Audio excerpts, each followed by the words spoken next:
Hello viewers, आप सभी जानते हैं कि सजीव अपने जीवन की निरंतरता को बनाए रखने के लिए अपने पर्यावरण के प्रति अनुक्रिया करते हैं।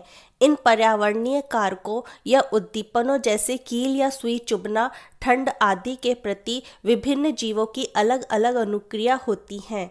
यह उद्दीपन ताप, दाब, प्रकाश, ऊष्मा आदि किसी भी रूप में हो सकते हैं। इन उद्दीपनों के प्रति जंतुओं की अनुक्रिया को जंतुओं में समन्वयन कहते हैं। यहाँ अनुक्रिया से तात्पर्य किसी कार्य या क्रिया के बाद या उसके फलस्वरूप होने वाली क्रिया से है। जंतुओं में यह समन्वयन क्रिया भिन्न भिन्न प्रकार से संपन्न होती है। निम्न वर्ग के जंतुओं में यह क्रिया सरल है, जबकि विकसित जंतुओं में यह क्रिया जटिल होती है। विकसित वर्ग के प्राणियों में नियमन एवं समन्वयन के लिए विशिष्ट अंग व तंत्र पाए जाते हैं। यह दो प्रकार के होते हैं, तंत्रिका तंत्र और अंतःस्रावी तंत्र। तंत्रिका तंत्र में विशिष्टीकृत कोशिकाएं, तंत्रिकाएं, मस्तिष्क तथा मेरुरज्जु होते हैं। तंत्रिका कोशिकाएं वातावरण से प्राप्त सूचनाओं या उद्दीपनों को एकत्र कर उनका प्रवर्धन, विश्लेषण और उसके बाद उनके प्रति अनुक्रिया व्यक्त करती हैं। एक आंतरिक तंत्र से दूसरे आंतरिक तंत्र को सूचनाएं तंत्रिकाओं द्वारा ही पहुंचाई जाती हैं, जैसे भोजन की गंध के कारण मुंह में लार का आ जाना। तंत्रिका तंत्र द्रुतगामी सेवाओं की भांति अपना कार्य शीघ्रता से संपन्न करता है। जंतुओं में विभिन्न क्रियाओं के नियंत्रण एवं समन्वय का कार्य एक अन्य अंग तंत्र अंतःस्रावी तंत्र द्वारा भी होता है। अंतःस्रावी ग्रंथियां नलिका विहीन होती हैं, जो अपना उत्पाद हार्मोन को सीधे ही रुधिर में डाल देती हैं, जिससे यह विभिन्न क्रियाओं का नियमन करती हैं और यह तंत्र जंतुओं में एक मंद गति सेवा की भांति कार्य करता है। निम्न वर्ग के जंतुओं में उच्च वर्ग के जंतुओं की भांति सुविकसित तंत्रिका तंत्र एवं अंतःस्रावी तंत्र नहीं पाया जाता। इन तंत्रों की सहायता से जंतु अपने वातावरण से प्राप्त उद्दीपनों के प्रति उपयुक्त अनुक्रिया व्यक्त करते हैं।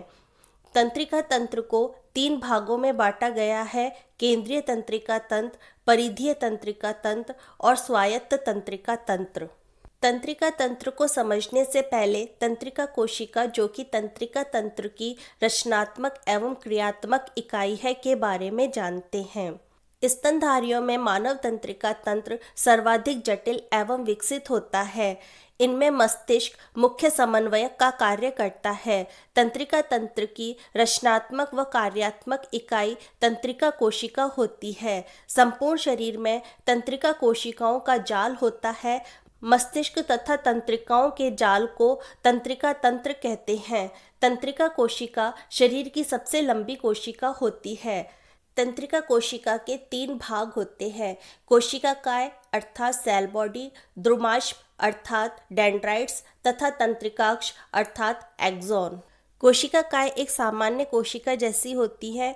इनमें केंद्रक तथा विभिन्न कोशिकांग पाए जाते हैं। कोशिकाकाय में निसलकण उपस्थित होते हैं, जो कि संवेदी सूचनाओं को स्थानांतरित करने का कार्य करती हैं। कोशिकाकाय में रिक्तिकाओं का अभाव होता है। द्रुमाश्म में छोटे तथा शाखित प्रवर्ध होते हैं। यह तंत्रिका आवेग ग्रहण कर सदैव कोशिकाकाय की ओर संचरित करते हैं। तंत्रिकाक्ष एक लंबे रेशे के समान प्रवर्ध होते हैं। इनका कार्य तंत्रिका आवेगों को कोशिकाकाय के दूरस्थ सिरे की ओर संचालित करना होता है। एक तंत्रिका का तंत्रिकाक्ष सदैव दूसरी तंत्रिका कोशिका के द्रुमाश्म के संपर्क में रहता है। 2 तंत्रिका कोशिकाओं के बीच एक क्रियात्मक संधि स्थल को सिनेप्स कहते हैं। एक न्यूरॉन के एक्सॉन के अंतिम छोर की शाखाएं दूसरे न्यूरॉन के डेंड्रॉइड से जुड़कर सिनेप्स बनाती हैं। सिनेप्स के कार्य: यह सूचना को एक तंत्रिका कोशिका से अगली तंत्रिका कोशिका में पहुंचाता है। यह सुनिश्चित करता है कि तंत्रिका आवेग केवल एक ही दिशा में चलेगा। यह सभी आवेगों के प्रभावों को जोड़कर सूचना संसाधन में सहायता करता है। यह निम्न स्तरीय उद्दीपनों को आगे न बढ़ने देकर हटा देता है। तंत्रिका कोशिका से आवेग संचरण विद्युत तथा रासायनिक संकेतों के रूप में होता है। तंत्रिका आवेग संचरण सदैव द्रुमाश्म से कोशिका काय की ओर होता है। तंत्रिकाक्ष संवेदी कोशिका से आवेग ग्रहण कर दूसरी तंत्रिका कोशिका के द्रुमाश्म तक ले जाता है। सामान्य अवस्था में तंत्रिका तंतुओं की आंतरिक सतह पर ऋणायन तथा बाहरी सतह पर धनायन व्यवस्थित होते हैं। तंत्रिका तंतुओं के उद्दीपन ग्रहण करने पर आयनों की इस व्यवस्था में अध्रुवण उत्पन्न हो जाता है। अब ऋणायन बाहरी सतह पर तथा धनायन आंतरिक सतह पर आ जाते हैं तथा इसी भाग पर आवेश का संचरण होता है। आवेग संचरण आगे की ओर बढ़ता जाता है तथा पीछे पुनः आयनों में ध्रुवण हो जाता है। आवेगों के तंत्रिका के सिनेप्स पर पहुंचने पर तंत्रिकाक्ष का सिरा एसिटाइल कोलिन स्रावित करता है। इसके माध्यम से आवेग तंत्रिका कोशिका से दूसरी तंत्रिका के द्रुमाश्म पर पहुंच जाता है। इस प्रकार आवेगों का संचरण होता है।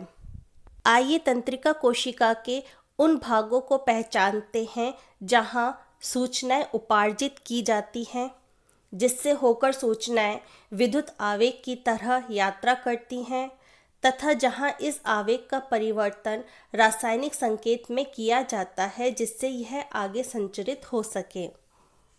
तंत्रिका कोशिका के कार्य। तंत्रिका कोशिका का सबसे महत्वपूर्ण कार्य संपूर्ण शरीर में सूचनाओं का आदान प्रदान करना होता है। तंत्रिका कोशिका का सर्वप्रथम कार्य मस्तिष्क से सूचना लेकर शरीर के विभिन्न अंगों तक पहुंचाना और अंगों से सूचना लेकर मस्तिष्क तक पहुंचाना है।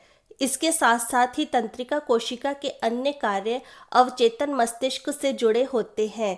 अवचेतन मस्तिष्क हमारे जीवन में एक महत्वपूर्ण कार्य करता है। यह जीवन की बहुत सी यादों को हमारे दिमाग में सुरक्षित रखने का कार्य करता है।